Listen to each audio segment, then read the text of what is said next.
Far Out Voices is an historical exhibition about the idea of sustainability and specifically in the culture, the counterculture, 1960s, 1970s. And it's built around film interviews done between 2000 and 2013. So film interviews of important actors of this culture, alternative culture. J. Baldwin, Sim van der Rijn, Dean Fleming, Steve Baer, Mike Reynolds, and Sim van der Rijn. And this exhibition is trying to interrogate through printed material and film this culture. So what we've tried to do with the exhibition is to create, in a sense, a three-dimensional sketch pad or a three-dimensional scrapbook of experiments that immerse the visitor in the culture of the time, in the sort of printed material in a somewhat exploded view.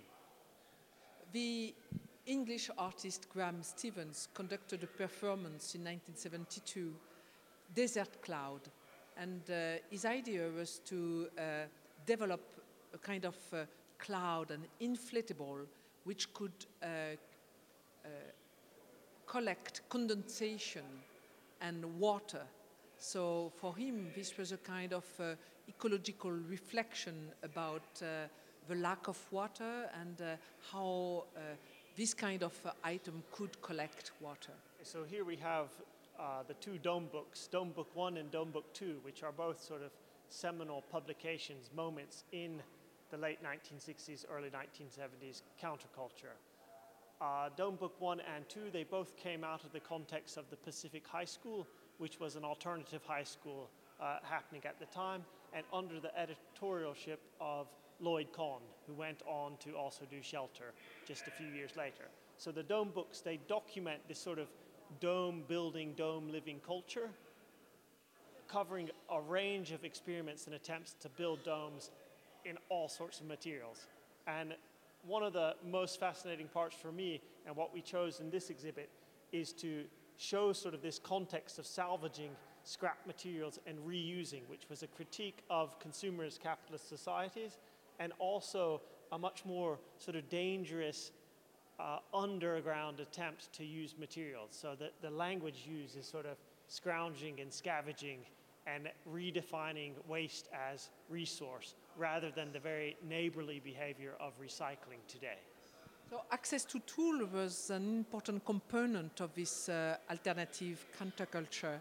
And here we are in this section called Tools with different kind of printed material. For example, several issues of the All Earth catalog from 1968 to 1972. And here another publication done by Lloyd Kahn, Shelter. And for this publication, Lloyd Kahn switched from dome culture to vernacular culture in a way. And these kind of publications were extremely well diffused at the time. And for example, Shelter was published 185,000 copies, which is a lot when we think about a publication in architecture. And the Wolof catalog had a publication of 2.5 million of copies, even more. So as one of the large sort of backdrop elements to this exhibition, we have done a giant super graphic or blow-up of a Victor Popenock flowchart. This flowchart was originally created by Popenock in 1969 when he was participating in the Scandinavian Student Design Organization conference in Copenhagen.